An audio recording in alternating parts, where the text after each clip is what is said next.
Este es el Hospital León Becerra de la ciudad de Milagro y su área de emergencia, a donde acudió en la tarde del jueves 8 de octubre Viviana Villamar con su hijo de 13 años de edad con dolores de estómago. Ya en el interior de la emergencia sostiene que el adolescente no fue atendido en forma diligente como el caso ameritaba.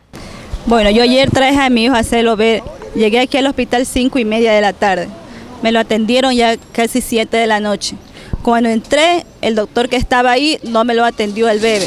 Él estaba ahí, mi hijo lo senté a un lado de él y ese doctor ni siquiera alzó la mirada a ver o preguntarle a mi hijo qué tenía. Él lo que hacía era escribir en unos papeles, escribir y ya viendo, y mi hijo después de un rato, viendo que el doctor no le decía nada, mi hijo se le queja a él. El doctor le dice, me duele un lado de la barriga.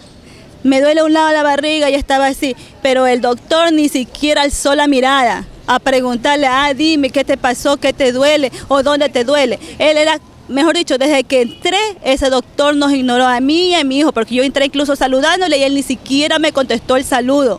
¿Usted conoce el nombre del doctor que lo atendió a su hijo? Verá, después de un rato que estuvimos ya sentados y que mi hijo se le quejó y el doctor ni siquiera alzó la mirada, ni siquiera lo miró. Después de un rato entró una interna, se pusieron a conversar entre ellos y después de un rato lo llamaron al doctor y el doctor se fue. Yo estuve a verse una media hora en ese consultorio. Se fue y viendo que el doctor se fue, ahí es que la interna me lo revisa, me lo atiende a mi hijo, porque el doctor se fue, es que ya me lo atiende. ¿Eso fue ayer? Ayer. Ya. Entonces lo atendieron y le dieron... Y ahí ella me pide los datos y todo, yo le doy los datos y ella comienza a escribir en la receta. Le digo, ¿y que no me lo va a revisar? Le digo yo así. No, dice, sí, ya, dice, acuéstelo allá. Yo cojo y lo acuesto y mi hijo estaba que no se podía acostar. Le digo, no hagas fuerza, deja que yo nomás te acuesto si te duele. Porque mi hijo, le digo, pero ponte recto, mijito. No, es que no puedo, me duele. Y si allá yo mismo cogí, lo arreglé y lo acosté. Y ella comenzó a hacerle así, ¿te duele aquí? Le decía, sí, ahí sí me duele, duele acá, sí, un poquito, me duele un poquito acá. Y ahí cogió y ella se fue a sentar ahí al escritorio y ya comenzó a escribir la receta. Yo le digo, ¿qué es lo que tiene el bebé? Me dice, una infección nomás en la vía urinaria. Y le digo, doctora, pero tanto dolor para una infección, le digo, porque él le duele la barriga, le digo, mucho dolor para una infección. No dice así, son las infecciones, dice, le da dolor de barriga, le da diarrea, vómito, dolor de cabeza, fiebre. Así son, dicen las infecciones. Y me lo dio fue paracetamol y cefalexina. La cefalexina ni siquiera había aquí, tuve que comprarla allá en la Cruz Azul. Con los medicamentos recetados por la interna luego de haberle diagnosticado infección a las vías urinarias, se lo llevó a casa. Pero la situación empeoró y tuvo que regresarlo al adolescente hasta la emergencia del Hospital León Becerra al día siguiente, viernes 9 de octubre. Lo llevé a la casa porque supuestamente era solamente infección a las vías urinarias. ¿Cómo es que regresa al día siguiente hoy acá al hospital? Ya mi hijo después que llegué a la casa le di un poquito de comer, le di las pastillas como la media hora, no sé, media hora, más la media hora porque no era mucho tiempo que había tomado la medicina, vomitó. Después como unas 2 horas él me dice, tengo hambre, yo le di una agüita aromática y un pancito porque como vomitan tienen lo del estómago delicado, entonces no le di de comer mucho. Y ahora de mañana ya él se levanta, me dice, tengo hambre, le fui a preparar el desayuno, le di el desayuno. Y ahí le di para que se tome las pastillas después, como las pastillas son fuertes para que se tome después, y ahí tomó. Y se fue otra vez a acostar. Y como el doctor le había dicho que tome agua, él comenzaba a meterse de agua. Y yo le decía, mijito, no tomes mucha agua porque después vas a vomitar. Después de un rato que él, como le gustaba acostarse en la hamaca, estaba acostado en la hamaca. Y después yo voy y le digo, ¿qué, vomitaste? Sí, me dice, es lo que tomé mucha agua, vomité. Y ya, pues entonces ahí después él quiso bañarse, se bañó. Eso fue hoy. Hoy día. ¿A qué hora lo trajo acá al hospital? 11:30, casi 11:45 llegó aquí. ¿Llegó con los mismos síntomas? No, ya aquí ya llegó, ya que él ya había vomitado, ya en la casa ya mi papá y mamá lo trajeron, que él ya estaba ya casi desmayado y que ya había vomitado una cosa negra. ¿Lo atendió el mismo médico de ayer? No. Otro.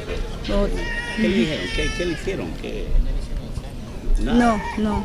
Hoy día no, hoy día no le hicieron nada. Es que ya lo trajo a mi papá, porque justo yo salí a comprar, entonces en el momento que yo salí a comprar es que pasa eso, y mi papá y mi mamá lo trajeron rapidito para acá, y llegando aquí ni siquiera una camilla le sacaron enseguida. El cuerpo inerte del adolescente fue trasladado hasta el cementerio municipal para la práctica de la autopsia de rigor en el balde de una camioneta y envuelto en una sábana de la Casa de Salud ante el rechazo de familiares y allegados por la forma inhumana con que se trasladan los cadáveres hasta el anfiteatro del cementerio.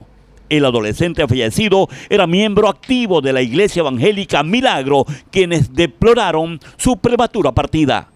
Sí, bueno, era un joven muy activo, un muchacho que vivía apegado, muy apegado a las leyes y a los mandamientos de Dios.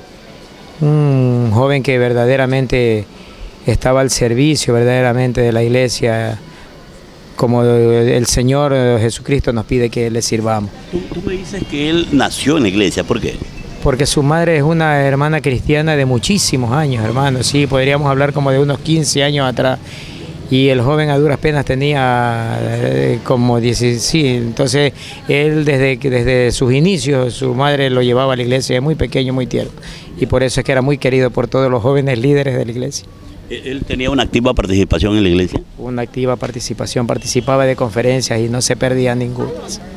¿Alguna vez te enteraste que tenía alguna enfermedad, sufría de algo? No, porque casualmente hasta el día domingo justamente él estuvo con los jóvenes ahí, como yo tengo una niña que también se reúne con los jóvenes ahí, dialogaban, charlaban, conversaban, jugueteaban como todos niños, sí, porque a pesar de ser cristianos, de todas maneras ellos tienen su espacio para poder compartir con sus compañeros, hacerse que una broma, cualquier situación es sana, ¿sí? Y nunca jamás escuchamos de él decir que sentía esto, que sentía lo otro. Para nosotros es una sorpresa que el día de hoy, que justamente estamos celebrando una conferencia general, una regional de las cuales él tenía que participar, no estuvo acá con nosotros y en un momento u otro nos llamaron para decirnos que había fallecido, cosa que tiene consternada a todos los jóvenes de la iglesia, porque han venido de distintas regiones. Más adelante, familiares presentan denuncia contra médicos que lo atendieron al adolescente en el hospital León Becerra por negligencia médica. El joven realmente falleció por peritonitis aguda. Vicente Peso, Telemilagro.